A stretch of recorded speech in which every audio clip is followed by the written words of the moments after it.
शांति। आज 18 मार्च 2022 के बाबा के अनमोल मधुर महावाक्य सुनेंगे। मीठे बच्चे, माया की फागी बड़ी जबरदस्त है, उससे खबरदार रहना है। फागी यानी जब बादल आ जाते हैं तो बाबा कहे फागी में कभी भी मूंझना नहीं।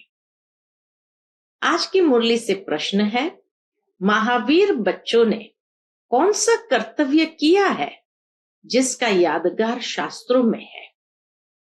उत्तर है, महावीर बच्चों ने मूर्छित को संजीवनी बूटी देकर सुरजित किया है। इसका यादगार शास्त्रों में भी दिखाते हैं। तुम बच्चों को तरस पड़ना चाहिए। जो सर्विस करते करते बाप से वर्षा लेते लेते किसी भी कारण से बाप का हाथ छोड़कर चले गए, उन्हें पत्र लिखकर सुरजित करो। पत्र लिखो कि तुम्हें क्या हुआ जो तुमने पढ़ाई छोड़ दी, बदनसीब क्यों बने। गिरते हुए को बचाना चाहिए। आज की मुरली से पहले गीत बजा है, नयनहीन को राह दिखाओ प्रभु जी। ओम शांति। ये गीत बहुत कॉमन गाते हैं भक्त लोग, ये गीत बहुत कॉमन गाते हैं। हे भगवान, अंधों की लाठी बनो, क्योंकि भक्ति मार्ग में ठोकरें बहुत खाते हैं, परंतु बाप को नहीं पाते। आत्मा कहती है, हे बाबा, मैं आपसे मिलने के लिए इस शरीर द्वारा बहुत ही भटकी। आपका रास्ता बहुत ही कठिन है। यह तो जरूर मनुष्य समझते हैं कि जन्म जन्मांतर हम भक्ति करते आए हैं। यह नहीं जानते कि हमको ज्ञान मिलना है, तब हम नयनहीन से सच्चे बनेंगे। नयनहीन से सच्चे कब बनेंगे? जब ज्ञान मिलेगा। भक्ति मार्ग का कायदा है, भक्ति करना, धक्का खाना। आधा कल्प धक्का खाए हैं। बाबा कहे आधा कल्प धक्के खाए हैं। तुमने अब धक्के खाने बंद कर दिए हैं। तुम भक्ति नहीं करते, न शास्त्र पढ़ते। जब भगवान मिल गया फिर ये सब क्यों करे? जबकि भगवान हमको अपने साथ ले जाने वाला मिला है, तो फिर हम धक्के क्यों खाए? मिल गया ले जाने वाला साथ में, फिर धक्के क्यों खाए? भगवान आएगा तो जरूर सबको साथ ले जाएगा। सभी धक्के भी खाते रहते हैं और एक दो को आशीर्वाद भी करते रहते हैं। समझते कुछ भी नहीं। पोप साधु संत जो आते हैं उनके लिए समझते हैं, तो ये गुरु लोग हमको रास्ता बताएंगे। लोग समझते हैं ये महान आत्माएं, ये पोप साधु संत आदि हमको रास्ता बताएंगे। कौन सा रास्ता? भगवान से मिलने का। परंतु वो गुरु लोग खुद भी रास्ता नहीं जानते, तो फिर दिखाएंगे कैसे? आशीर्वाद देते हैं तो भी सिर्फ इतना कह देते, क्या कहते हैं? भगवान को याद करो, राम राम कहो। बाबा ने बहुत अच्छा मिसाल दिया है। जैसे रास्ते में कोई से पूछो फलाना स्थान कहाँ है, तो कहेंगे इस रास्ते से चले जाओ तो पहुंच जाएंगे। ऐसे नहीं कहेंगे साथ ले चलते हैं, गाइड बनकर के हम साथ चलते हैं, ऐसे नहीं कहेंगे, रास्ता बता देंगे। तुमको रास्ता चाहिए वह बता देते हैं, परंतु साथ में कोई गाइड तो चाहिए ना। बिगर गाइड तो मूंझ पड़ेंगे। जैसे तुम भी एक दिन फागी के कारण जंगल में मूंझ पड़े थे कि माया की फागी बड़ी जबरदस्त है। स्टीमर वालों को फागी के कारण रास्ता दिखाई नहीं देता, बड़ी खबरदारी रखते हैं, लेकिन उनके पास तो फिर भी कंपास होता है। तो फिर यह है माया की फागी। कोई को रास्ते का पता नहीं पड़ता, जप तप तीर्थ आदि करते रहते हैं, जन्म जन्मांतर भगवान से मिलने के लिए भक्ति करते आए, अनेक प्रकार की मत भी मिलती है, जैसा संग वैसा रंग। हर जन्म में गुरु भी करना पड़े। अब तुम बच्चों को सतगुरु मिला है। वह खुद कहते हैं, सतगुरु खुद कहते हैं, मैं कल्प कल्प आकर तुम बच्चों को वापस घर ले जाता, फिर विष्णुपुरी में भेज देंगे। अब हम बाबा से वर्षा ले रहे हैं, मानो कोई गुरु और पंडित आदि आकर यह ज्ञान ले और दूसरों को कहे कि मन मना भव, यानी शिव बाबा को याद करो। तो उनके शिष्य आदि पूछेंगे, तुमने यह ज्ञान कहां से लिया? वह झट समझेंगे कि इसने दूसरा रास्ता ले लिया है। उनका दुकान खत्म हो जाएगा, मान्यता खत्म हो जाएगी।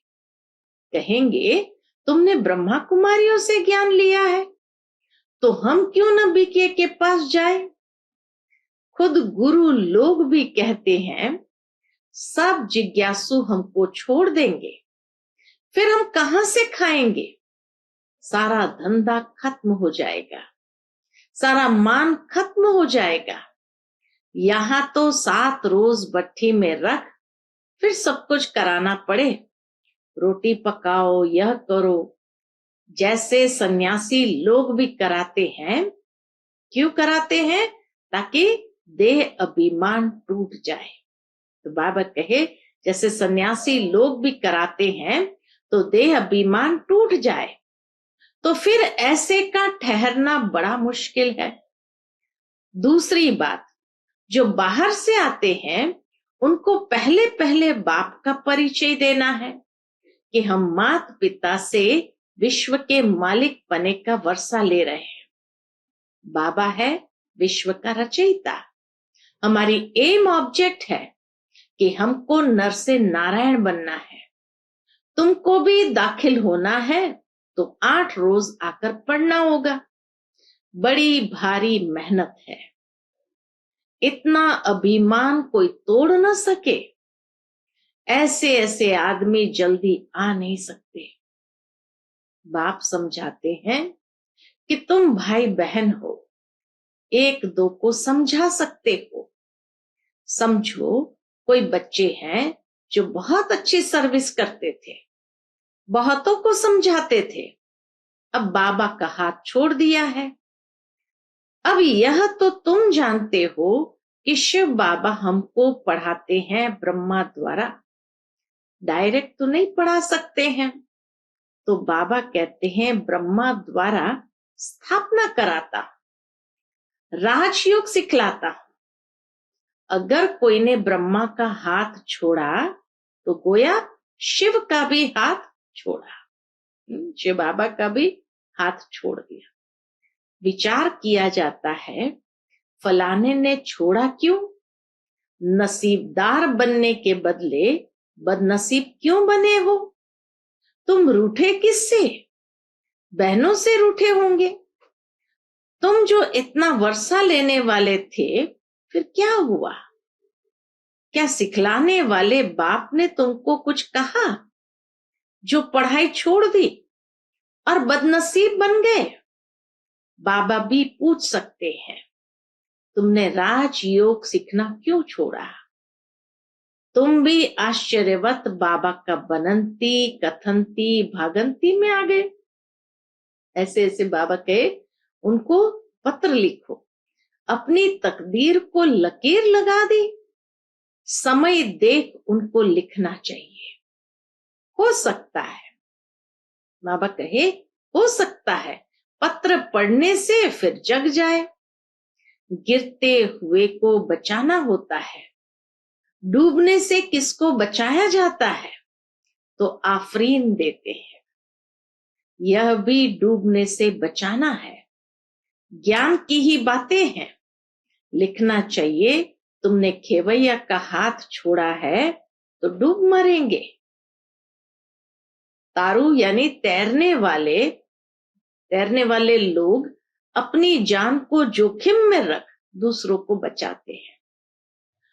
कोई पूरा तारू नहीं होता है, अगर कोई पूरा तैरने वाला नहीं होता है तो खुद भी गुम हो जाते हैं। तुम भी कोई को डूबता हुआ देखते हो तो 10-20 चिट्ठियां लिखो। यह कोई इंसल्ट नहीं है। तुमने इतना समय हाथ पकड़ा, औरों को भी समझाया, फिर तुम कैसे डूबते हो? तुम प्रेम से लिखो, बहन जी तुम तो राजयोग सीख पार जाने वाली थी, अब तुम डूब रही हो। तरस पड़ता है तो बेचारे को बचावे। बाबा का ऐसा तरस पड़ना चाहिए कि बेचारे को बचावे। फिर कोई बचता है व नहीं, यह तो हुई उनकी तकदीर। दूसरी बात, यह जो प्रदर्शनी में ओपिनियन लिख कर देते हैं कि यहां नर से नारायण बनने का मार्ग बताया जाता है, यह राजयोग बहुत अच्छा है, बस लिखा, बाहर निकला, भूल गए। बाबा कहे ओपिनियन लिखते हैं, हाँ ये राजयोग बहुत अच्छा है, बस लिखा, बाहर निकला तो भूल गया। इसलिए जो लिखते हैं उनकी पीठ करनी चाहिए। एक तो जो बाबा का हाथ छोड़ करके गए उनको पत्र लिखकर उनकी पीठ करनी चाहिए, और दूसरा जो प्रदर्शनी दे करके ओपिनियन लिख करके जाते हैं उनकी भी पीठ करनी चाहिए कि तुमने ये ओपिनियन लिख कर दिया, परंतु क्या किया? न अपना फायदा किया न दूसरों का। पहली मुख्य बात है माता पिता की पहचान देनी है, इसलिए बाबा ने प्रश्नावली बनाई है। तो पूछो, क्या पूछो? परम पिता परमात्मा से तुम्हारा क्या संबंध है, क्या वर्षा मिलता है, ये लिखना चाहिए। बाकी सारी प्रदर्शनी समझाए पिछाड़ी में लिखने से कोई फायदा नहीं। मुख्य बात है माता पिता का परिचय देना। अब समझा है तो लिखो, नहीं तो गोया कुछ नहीं समझा। हड्डी समझाकर यानी जिगरी समझाकर फिर लिखाना चाहिए। बरोबर ये जगत अम्बा जगत पिता है, ये लिख दे कि बरोबर बाप से वर्षा मिलता है, ऐसा कोई ओपिनियन में लिखे।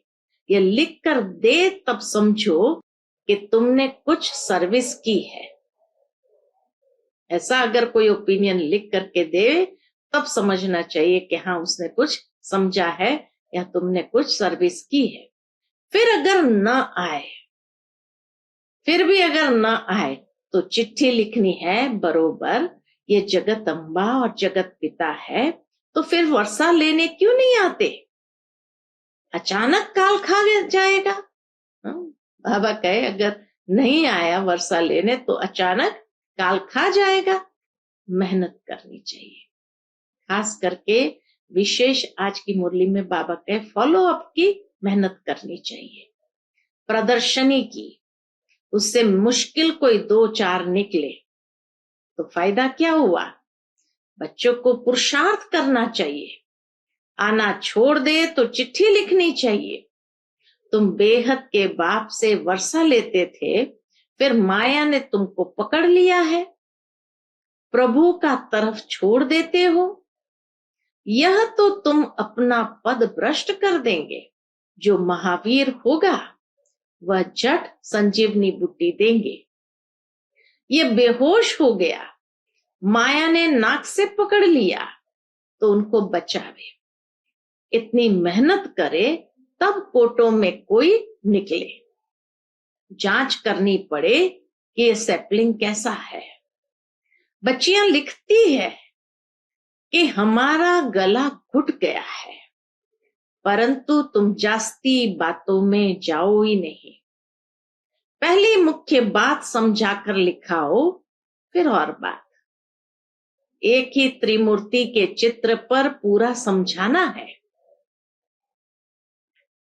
निश्चय करते हो तो तुम्हारे माँ बाप है, इनसे वर्षा मिलना है। कोई कितना भी बूढ़ा हो, ये 2 अक्षर तो सबको समझा सकते हो ना। बाबा कहे कितना भी कोई बुजुर्ग हो तो भी ये 2 अक्षर तो जरूर समझा सकते हो ना। अगर यह 2 अक्षर भी धारण नहीं होते तो बाबा समझ जाते कि इनकी बुद्धि कहाँ किचड़े में फंसी हुई है। मुख से ज्यादा नहीं बोलना है, सिर्फ बाबा और वर्षे को याद करो। वर्षा है विष्णुपुरी जिसके तुम मालिक बनते हो। बाबा अति सहज कर समझाते हैं। अहिल्याएं कुब्जाएं कैसे भी हो वर्षा पा सकती है, सिर्फ श्रीमत पर चले। मुख्य बात है श्रीमत पर चले। देही अभिमानी बनना तो सहज है ना। किसको गृहस्थ व्यवहार नहीं है, अकेला है, तो बहुत सर्विस कर सकते हैं। कोई कोई को देह अभिमान रहता है, मोह की रग टूटती नहीं है। देही अभिमानी शरीर में मोह नहीं रखेंगे। बाबा युक्ति बताते हैं, तुम अपने को आत्मा समझो, ये पुरानी दुनिया है, इनसे ममत्व मिटाना है। एक बाप को याद करना है। वर्षे को याद करने से रचता भी याद आ जाता है। कितनी कमाई है, खुद भी करो और औरों को भी कराओ। माँ बाप बच्चों को लायक बना देते हैं, फिर बच्चे का काम है बाप की संभाल करना। लायक बन गया तो फिर बाप की संभाल करना, फिर माँ बाप छूटे। यहाँ बहुत है जिनकी रग जाती है। कोई को अपना बच्चा नहीं है तो धर्म के बच्चे में मोह जाता है, फिर वह पद पा नहीं सकेंगे। सर्विस के बदले डिससर्विस करते हैं। प्रदर्शनी में मुख्य बात ये समझानी है, जो निश्चय हो जाए कि बरोबर ये हमारा बाप है। इनसे राजयोग द्वारा 21 जन्म का वर्षा मिलता है। नई दुनिया की रचना कैसे होती है, कैसे हम मालिक बनते हैं, यह है एम ऑब्जेक्ट। परंतु बच्चे पूरा समझाते नहीं है। मुख्य बात बाबा कहे, बच्चे पूरा समझाते नहीं है। तुम बच्चों को रात दिन खुशी रहनी चाहिए। किस बात की? कि हम ईश्वरीय संतान है। वहां विष्णु की दैवी संतान को इतनी खुशी नहीं होगी जितनी अब तुम ईश्वरीय संतान को है। तो बाबा कहे, जितनी ईश्वरीय संतान को खुशी होंगी उतना दैवी संतानों को भी खुशी नहीं होगी स्वर्ग में। अभी तुम ईश्वरीय संतान बने हो, फिर तुम ही विष्णु की संतान बनेंगे, परंतु खुशी अभी है। देवताओं को ईश्वरीय संतान से ऊंचा नहीं कहेंगे, तो ईश्वरीय संतान को कितनी खुशी होनी चाहिए। परंतु यहां से बाहर निकलते ही क्या होता है, माया बिल्कुल ही भुला देती है। तो समझो तकदीर में राजाई नहीं है। बहुत मेहनत करनी चाहिए। माया ऐसी है जो वहां का वहां ही थप्पड़ लगाकर भुला देती है ना। अच्छा, मीठे मीठे सिकिलते बच्चों प्रति माता पिता बाप दादा का याद प्यार और गुड मॉर्निंग। रूहानी बाप की रूहानी बच्चों को नमस्ते। हम सब रूहानी बच्चों की रूहानी माता पिता बाप दादा को याद प्यार, गुड मॉर्निंग और नमस्ते नमस्ते। शुक्रिया बाबा, शुक्रिया। आज की मुरली से धारणा के लिए मुख्य सार है, पहली पॉइंट, मोह की सब रगे तोड़ इस पुरानी देह और दुनिया से ममत्व निकाल सर्विस में लग जाना है। बाप और वर्षे को याद कर कमाई जमा करनी है। दूसरी पॉइंट, अच्छा तैरने वाला बन सबको पार लगाने की सेवा करनी है। श्रीमत पर चलना है, बुद्धि किचड़े में नहीं लगानी है। आज का बाप दादा का मधुर वरदान हम बच्चों के प्रति है, सर्व शक्तियों को अपने अधिकार में रख सहज सफलता प्राप्त करने वाले मास्टर सर्वशक्तिमान भव। सर्व शक्तियों को अपने अधिकार में रख सहज सफलता प्राप्त करने वाले मास्टर सर्वशक्तिमान भव। जितना जितना मास्टर सर्वशक्तिमान की सीट पर सेट होंगे उतना ये सर्व शक्तियां ऑर्डर में रहेगी। जैसे स्थूल कर्मेंद्रियां जिस समय जैसा ऑर्डर करते हो वैसे ऑर्डर से चलती है, ऐसे सूक्ष्म शक्तियां भी ऑर्डर पर चलने वाली हो। जब यह सर्व शक्तियां अभी से ऑर्डर पर होगी तब अंत में सफलता प्राप्त कर सकेंगे, क्योंकि जहां सर्व शक्तियां हैं वहां सफलता जन्मसिद्ध अधिकार है। आज का स्लोगन है, आकारी और निराकारी स्थिति में सहज स्थित होना है तो निरअहंकारी बनो। आकारी और निराकारी स्थिति में सहज स्थित होना है तो निरअहंकारी बनो। उसके बाद अनमोल ज्ञान रत्न दादियों की पुरानी डायरी से, वास्तव में याद का रूप क्या है?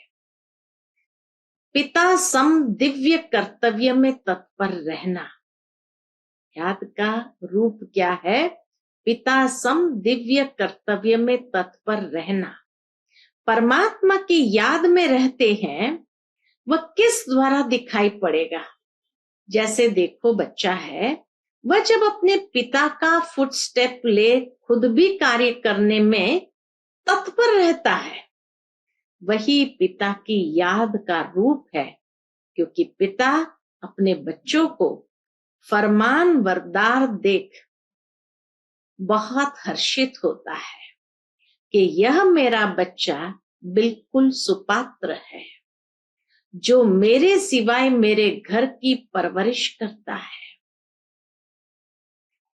वैसे भी जो दैवी वत्स अपने दैवी माता पिता सम दिव्य कर्तव्य करने में तत्पर है, वही याद का ओरिजिनल रूप है।